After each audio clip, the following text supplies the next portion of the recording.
शिव शंकर को जिसने पूजा उसका ही उद्धार हुआ। अंत काल को भव सागर में उसका बेड़ा पार हुआ। भोले शंकर की पूजा करो, ध्यान चरणों में इनके धरो।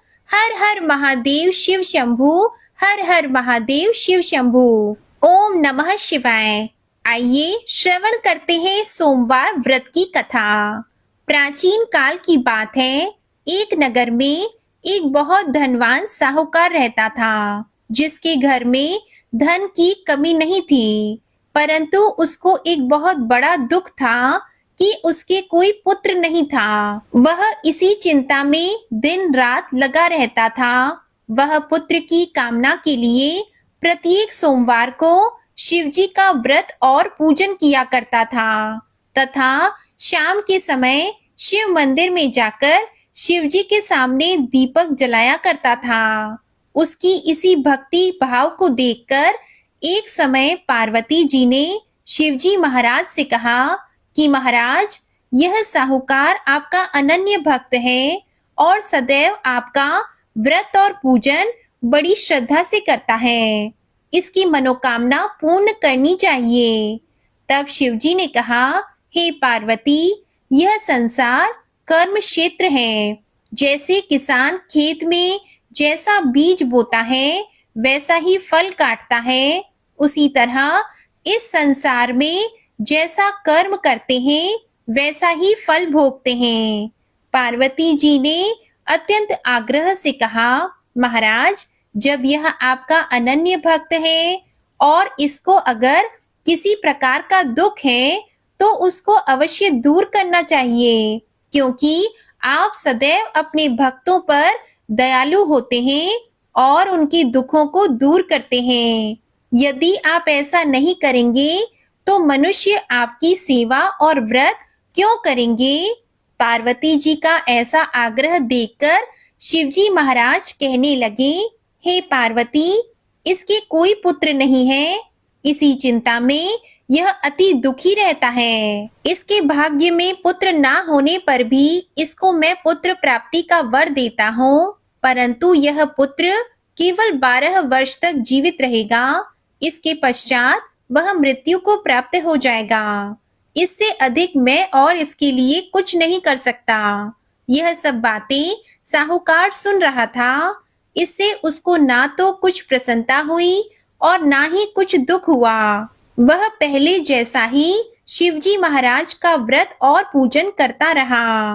कुछ काल व्यतीत हो जाने पर साहूकार की स्त्री गर्भवती हुई और 10वें महीने में उसके गर्भ से अति सुंदर पुत्र की प्राप्ति हुई।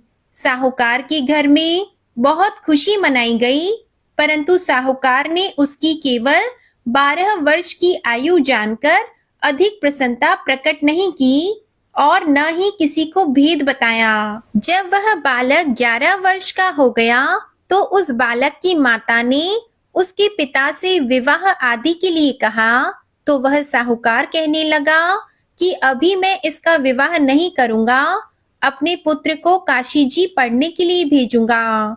फिर साहूकार ने अपने साले अर्थात बालक के मामा को बुलाकर उसको बहुत सा धन देकर कहा, तुम मेरे बालक को काशी जी पढ़ने के लिए ले जाओ और रास्ते में जिस स्थान पर भी जाओ यज्ञ और ब्राह्मणों को भोजन कराते जाओ। वह दोनों मामा भांजे यज्ञ करते और ब्राह्मणों को भोजन कराते जा रहे थे। रास्ते में उनको एक शहर पड़ा। उस शहर में राजा की कन्या का विवाह हो रहा था। दूसरे राजा का लड़का जो विवाह कराने के लिए बारात लेकर आया था, वह एक आंख से काना था। उसके माता पिता को इस बात को लेकर बड़ी चिंता थी कि कहीं वर को देखकर कन्या के माता पिता विवाह में किसी प्रकार की अड़चन पैदा न कर दें। इस कारण जब उसने अति सुंदर सेठ के लड़के को देखा तो मन में विचार किया कि क्यों न दरवाजे के समय इस लड़के से वर का काम चलाया जाए। ऐसा विचार कर वर के पिता ने उस लड़के और मामा से बात की तो वे राजी हो गए। फिर उस लड़के को वर के कपड़े पहनाकर तथा घोड़ी पर चढ़ाकर दरवाजे पर ले गए और सब कार्य प्रसन्नता से पूर्ण हो गया। फिर वर के पिता ने सोचा कि यदि विवाह कार्य भी इसी लड़के से करा लिया जाए तो क्या बुराई है। ऐसा विचार कर लड़के और उसके मामा से कहा, यदि आप फेरों का काम और कन्यादान के काम को भी करा दें तो आपकी बड़ी कृपा होगी और मैं इसके बदले में आपको बहुत सा धन दूंगा।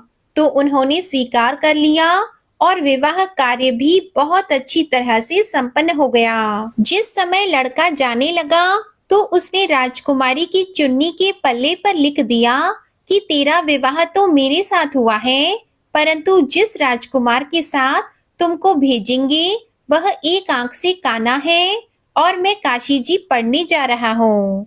लड़के के जाने के पश्चात उस राजकुमारी ने जब अपनी चुन्नी पर ऐसा लिखा हुआ पाया तो उसने राजकुमार के साथ आने से मना कर दिया और कहा कि वह मेरा पति नहीं है, मेरा विवाह इसके साथ नहीं हुआ है, वह तो काशी जी पढ़ने के लिए गया है। राजकुमारी के माता पिता ने अपनी कन्या को विदा नहीं किया और बारात वापस चली गई। उधर सेठ का लड़का और उसका मामा काशी जी पहुंच गए।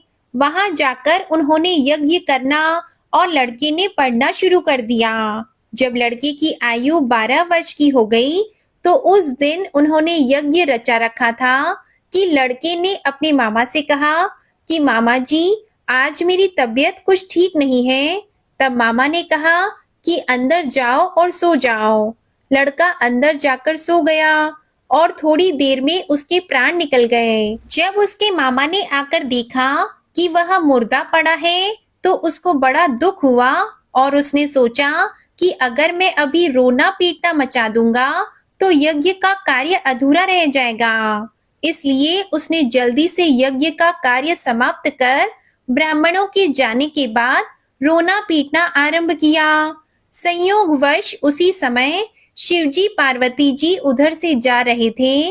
जब उन्होंने जोर जोर से रोने की आवाज सुनी तो पार्वती जी कहने लगी कि महाराज कोई दुखिया रो रहा है, उसके कष्ट को दूर कीजिए। जब शिव पार्वती ने पास जाकर देखा तो वहां एक लड़का मुर्दा पड़ा था। पार्वती जी कहने लगी कि महाराज यह तो उसी सेठ का लड़का है जो आपके वरदान से हुआ था। हे महाराज इस बालक को और आयु दीजिए, नहीं तो इसके माता पिता तड़प तड़प कर मर जाएंगे। पार्वती जी के बार बार आग्रह करने पर शिवजी ने उसको जीवन वरदान दिया और शिवजी महाराज की कृपा से लड़का जीवित हो गया। शिवजी और पार्वती जी कैलाश पर्वत पर चले गए। तब वह लड़का और मामा उसी प्रकार यज्ञ करते तथा ब्राह्मणों को भोजन कराते हुए अपने घर की ओर चल पड़े। रास्ते में उसी शहर में आए जहां उसका विवाह हुआ था।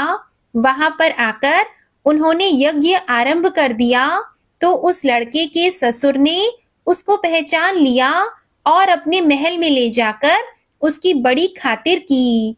साथ ही बहुत से दास दासियों सहित आदर पूर्वक लड़की और जमाई को विदा किया। जब वह अपने शहर के निकट आए तो मामा ने कहा कि मैं पहले तुम्हारे घर जाकर खबर कर देता हूँ। जब उस लड़के के मामा घर पहुँचे तो लड़के के माता पिता घर की छत पर बैठे थे और यह प्रण कर रखा था कि यदि हमारा पुत्र सकुशल लौट आएगा तो हम राजी खुशी नीचे आ जाएंगे, नहीं तो छत से गिरकर अपने प्राण खो देंगे।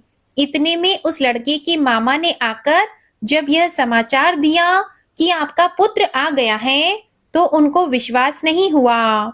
उसके मामा ने शपथ पूर्वक कहा कि आपका पुत्र अपनी पत्नी के साथ बहुत सारा धन लेकर आया है। तो सेठ ने आनंद के साथ उनका स्वागत किया और बड़ी प्रसन्नता के साथ रहने लगे।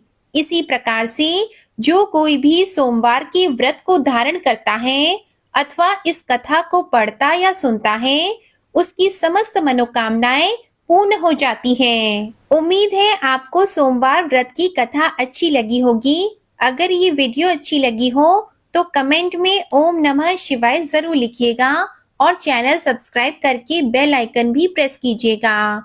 हर हर महादेव, जय भोलेनाथ।